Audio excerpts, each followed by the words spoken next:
Join me today in this discovery, this moment of truth. I am using this against cigar smoke. Now, I am not a smoker, but sometimes I get together with my buddies and we enjoy some nice gossip, solving all the world's problems.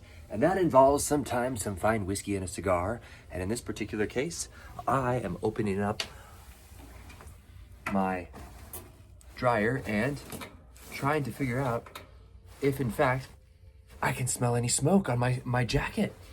Now this is one of those M65 military style jackets that typically soaks up quite a bit of scent if you've ever had this cloth like this, and there's no scent whatsoever.